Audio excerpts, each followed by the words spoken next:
प्रत्येक दिवसाची सुरुवात ही एका छोट्या सवयीने होत असते आणि याच छोट्या छोट्या सवयी आपलं आयुष्य सुसह्य करतात. हाय, मी Rupali, welcome back to my channel. तर आज मी घेतलेलं एक छोटंसं क्लिनिंग टास्क. अचानक घरी पाहुणे आले, आता नो टेन्शन. अशी ठेवा घराची तयारी. एका दिवसात तुम्ही पूर्ण घर जरी साफ केलं ना, तरीसुद्धा पाहुणे आल्यानंतर पंचायत मात्र होते. प्रश्न पडतो की भरण्यांवरची धूळ तर त्यांना दिसणार नाही ना, दिवाळावरचे जळमटं तर दिसणार नाहीत ना, ते काय माझ्याबद्दल विचार करतील? आता हे प्रश्नच उरणार नाही. कारण आपण लावून घेणार आहोत ह्या छोट्या छोट्या सवयी, ज्या आपल्याला ना खरंच अगदी नीटनेटकं घर ठेवण्यासाठी खूप मदत करतील आणि आपल्याला एका दिवशी सगळं काम करण्याची गरजही नाही आहे. तर चला पाहूया या व्हिडिओमध्ये आपण घर क्लिनिंग करण्यासाठी कोणकोणत्या टिप्स ज्या आहेत त्यांचा अवलंब करू शकतो आणि आपलं घर नेहमी स्वच्छ ठेवू शकतो, नेहमी पाहुण्यांसाठी रेडी ठेवू शकतो. आपल्याला घर क्लिनिंगसाठी ना पूर्ण दिवस नाही तर फक्त दिवसातली 10 मिनटं द्यायची आहेत. प्रत्येक भागाला ना रोज 10 मिनटं देण्याची सवय लावून घ्या. प्रत्येक गोष्ट डिवाईड करून म्हणजे एका पार्टमध्ये डिवाईड करून ती क्लीन करण्याची सवय लावून घ्या. कारण एका दिवशी सगळं करायला गेलात ना तर ते खरंच कधीच क्लीन होणार नाही. त्यामुळे ना प्रत्येक पार्ट वेगवेगळा क्लीन करायला घ्या. जे वापराल ते लगेच जागेवर ठेवण्याची सवय स्वतःला लावून घ्या. आपल्याला बऱ्याच जणांना ना सवय असते की एखादी गोष्ट घेतली, ती वापरली की तिथेच ठेवली आणि मग नंतर आपल्यालाही असं वाटतं की खूप सारा घरात पसारा झाला आहे. तर जेव्हा आपण गोष्ट एखादी वापरतो ना, जागेवर ठेवली तर ती जागेवर मिळतेसुद्धा आणि पसाराही अजिबात होत नाही. त्यानंतरनं एक दिवस डीप क्लिनिंगसाठी नक्की ठेवा. सोफा कवर, बाथरूम नेहमी स्वच्छ ठेवा म्हणजे पाहुणे आल्यानंतरनं कधीच पंचायत होणार नाही. वेगवेगळे प्रोडक्ट्स वापरण्याचे टाळा म्हणजे घरात खूप सारा पसारा न होता एखादा प्रोडक्ट वापरलात तर मल्टीयूज त्याचा करता येतो. दर महिन्याला ना डिक्लटरिंगचा सुद्धा रूल करा. तर अशा सवयी लावल्यात ना तर कधीही पंचायत होणार नाही. तर क्लिनिंग वगैरे झाली आणि आता मला स्वयंपाक करायचा आहे आणि मला 1 तासामध्ये सगळा स्वयंपाक जो आहे तो करायचा आहे. तर स्वयंपाकामध्ये मला ना आज ही फरसबीची भाजी बनवायची आहे. इथे मी डाळ जी आहे ती भिजत टाकलेली आहे. तर ती करायची आहे आणि चपात्या करायच्या आहेत, भात करायचं म्हणजे सगळा स्वयंपाक जवळजवळ करायचा आहे. आणि मला संध्याकाळी डॉक्टरकडे सुद्धा जायचं आहे. त्यामुळे सगळा स्वयंपाक मला जो आहे तो लवकर आवरून घ्यायचा आहे. आणि प्रेग्नन्सी स्कूलमधून जस्ट आलेले आहे. त्याला ना कॉफी पिण्याचं मन करते म्हणजे ॲक्च्युली मी पाऊच घेऊन आली होती. अ, हे जे दिसतात ना 2 इन्स्टंट कॉफी पाऊच घेऊन आली होती आणि तो ना त्यांनी ते बघितल्यापासून मला मागे लागलं की तू मला एकदा करून दे. तर ही इन्स्टंट फिल्टर कॉफी लिक्विड आहे. तर बघू आता मी करून ट्राय करेन. म्हणजे मी कधी ही केलेली नाही आहे. खरं तर मला कॉफी हा प्रकार जास्त आवडतच नाही. मला चहाच आवडतो. सो त्यामुळे मी करून बघितलेली नाही आणि कधी टेस्टही केली नाही. तर मी ही करून बघणार आहे आता. हॉटेलमध्ये आपण पितो इन्स्टंट कॉफी, पण ही आता करून बघणार आहे आणि पटकन असा स्वयंपाकसुद्धा आवरून घेणार आहे आणि तुमच्यासोबत काही टिप्सही शेअर करणार आहेत लवकर स्वयंपाक होण्याच्या. आणि अजून एक गोष्ट तुम्हाला दाखवायची ती सुद्धा दाखवते तुम्हाला थोड्या वेळाने. ही कॉफी आधी करून घेते. तर ही करायच्या आधी अशी शेक करून घ्यायची. आता हिला मी ट्राय करते. माझी कॉफी बनवण्याची पद्धत ना थोडीशी वेगळी आहे. म्हणजे मी दूध गरम करून कपमध्ये घेऊन त्यामध्ये कॉफी मिक्स नाही करत. तर मी नेहमी ना कॉफी जी आहे ती उकळूनच घेते. म्हणजे आता ही बघा फिल्टर कॉफी जी आहे ना ती कट करून घेतली, ती आधी एका भांड्यात टाकून घेतली. त्यानंतर त्याच्यामध्ये दूध टाकलं आणि त्याला छान उकळी काढायची आणि जर गरज असेल तुम्हाला तर थोडी साखर टाकू शकता. आता प्रज्ञाला साखर जास्त आवडत नाही, त्यामुळे मी थोडीशीच टाकलेली आणि त्यानंतर एक छान उकळी काढली ना की कॉफीची टेस्ट जी आहे ना ती एन्हान्स होते.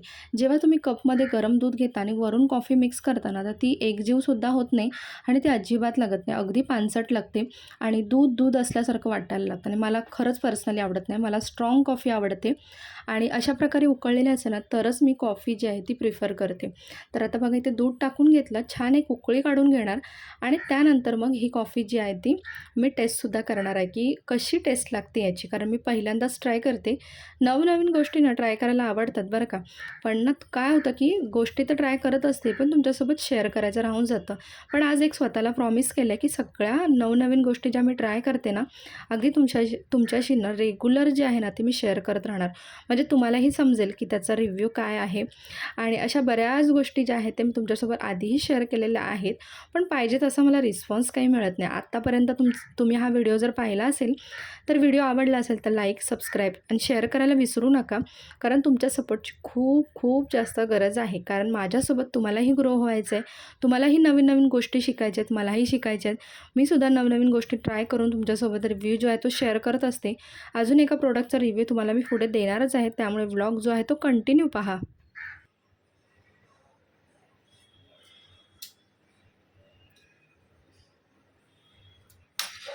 तर कॉफीची जी टेस्ट आहे ना ती मला इतकी स्ट्रॉंग वाटली नाही. म्हणजे आपण घरी बनवतो ना तेव्हा कॉफी किती स्ट्रॉंग असते तशी स्ट्रॉंग नाही वाटली, कमी स्ट्रॉंग आहे. म्हणजे एका कपसाठी ना 2 पाउच यूज करावे लागतील, तर ती स्ट्रॉंग होईल. पण तुम्ही जर ट्रॅव्हलच्या हिशोबाने विचार केलात ना तर छान आहे म्हणजे इन्स्टंट कॉफी कॅरी करणं. कारण जर तुम्ही ट्रेनमध्ये वगैरे ट्रॅव्हल करत असाल, जर मिल्क घेतलात त्याच्यामध्ये ही कॉफी मिक्स करून प्यालात तर खरंच छान आहे. कारण ट्रेनमध्ये तुम्हाला सगळ्यांनाच माहिती आहे की इतकी छान कॉफी काही मिळत नाही. सो त्यासाठी बेस्ट ऑप्शन आहे. तर आता मी चहा माझा जो झाला आहे तो एक कप पिऊन घेते आणि प्रज्ञाला कॉफी देते. कारण आज मला खूप दमायला झालं क्लिनिंग करून, दिवसभर जी मी क्लिनिंग करत होती किचनची, तर त्याच्यामुळे थकायला झाला. तर एक कप चहा घेतल्यानंतर मला फ्रेश वाटेल आणि मग स्वयंपाकाला मी सुरुवात करेन. तर चला पटपट चहा घेते. तर आता इथे डाळ भिजत ठेवली आणि इथे तांदूळ आहेत, तर कुकर लावून घेते आधी पहिल्यांदा आणि त्यानंतर मग भाजी वगैरे कट करायला घेते आणि पीठही मळून घेते.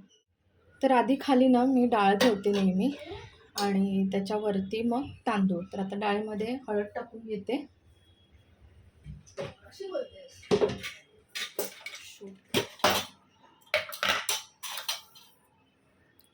तर थोडं जिरं टाकून घेणार. जिऱ्यामुळे ना डाळीला टेस्ट जी आहे ना ती खूप छान येते. आणि त्यानंतर हळद.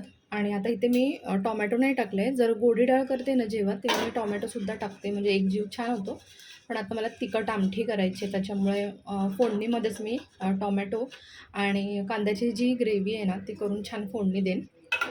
आणि आता इथे मी तांदूळ ठेवलेले आहे. तर मी माप जे आहे ना तर असं घेते, बघू शकता. आणि त्याच्या हिशोबाने म्हणजे पाणी कधीही जास्त होत नाही. आणि त्यानंतर मग छान टाकन. म्हणजे काय होतं ना, भात जरी जेव्हा भात म्हणजे जेव्हा कुकर उकळायला लागतो ना, जेव्हा कुकर उकळायला लागतो ना, तर तेव्हा जर खाली भात असेल ना, तर भात पूर्ण सांडला जातो. कारण त्याच्यावरती डाळीचा डब्बा असतो आणि प्रेशरने ना तो डब्बा असतो ना, तो साईडला होतो आणि मग सांडला जातो. त्याच्या उलट जर तुम्ही भात वरती ठेवलात ना, तर कितीही प्रेशर आला ना, तरी हे जो भात आहे ना, तो बाहेर सांडला जात नाही.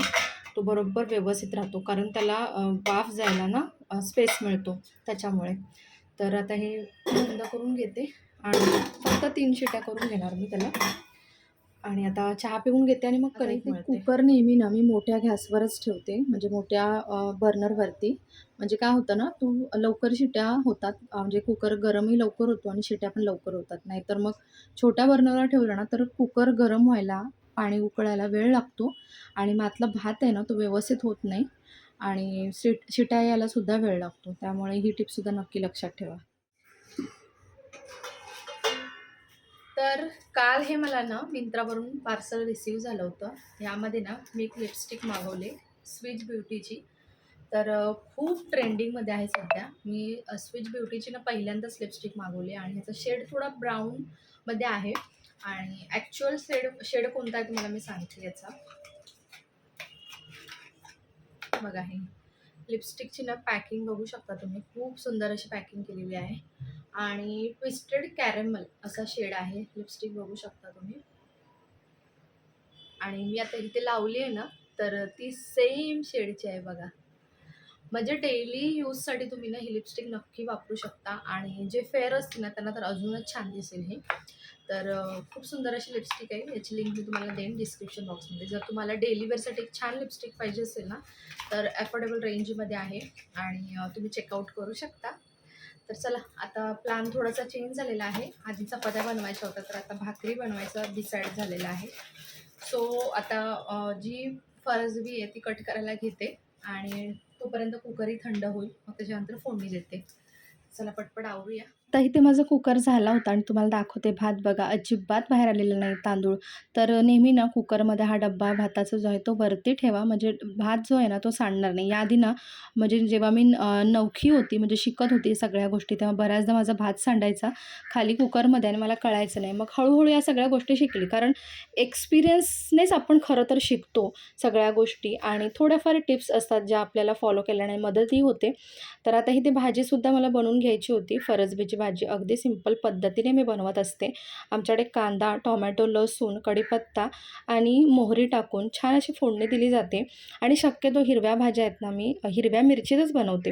कारण हिरव्या भाज्यांमध्ये ना मसाला टाकला तर ती इतकी टेस्ट मला आवडत नाही. म्हणजे आमच्या घरात मला खरंच आवडत नाही. त्यामुळे मग त्यासाठी ना मी हिरवी मिरचीचाच नेहमी वापर करते. आणि आता आम्ही जेवायला खूप जण होतो, त्यामुळे मी इथे भाजी थोडं जास्त प्रमाणात बनवत आहे. आणि आता पुढचा जो व्लॉग आहे ना, तुम्हाला नेक्स्ट डेचा पाहायला मिळणार आहे. ज्या दिवशी मी भुलेश्वर मार्केटला गेली होती आणि मी एकटीच गेली होती शॉपिंगसाठी. सो फायनली मार्केटला मी पोहोचलेली आहे आणि तुमच्यासोबत आता शेअरही करेन काय काय ते मिळतं वगैरे सगळ्याच गोष्टी. आता इथे भुलेश्वर मार्केटला तर मी पोहोचली. खूप साऱ्या गोष्टी तुम्हाला दाखवायच्या होत्या, पण ना मी ते सगळं बघून इतकी मंत्रमुग्ध झाले, की मला शेअर करायचं हे लक्षातच राहिले नाही. तर आता इथे खूप सारे छान-छान नेकलेसेस, बँगल्स तर खूप व्हरायटी आहे आणि तुम्हाला जी प्राईस रेंज आहे ना, ती थोडीफार कमी मिळते लोकल मार्केटपेक्षा. आणि यातल्या काही बँगल्स, नेकलेसेस मी घेतलेले आहेत, पर्चेस केलेले आहेत. तुम्हाला जर आवडत असेल पाहायला, तर मी येत्या नेक्स्ट व्लॉगमध्ये तुमच्यासोबत भुलेश्वर मार्केटची जी शॉपिंग आहे त्यासोबत अजून बऱ्याचशा गोष्टी मी शॉपिंग केलेल्या आहेत, तर त्यासुद्धा तुमच्यासोबत मी नक्की शेअर करेन. जर तुम्हाला आवडत असेल तर कॉमेंट सेक्शनमध्ये मला नक्की सांगा. आणि आजचा व्लॉग जो आहे तो मी इथेच एंड करते. अपेक्षा करते तुम्हाला आवडला असेल. बाय.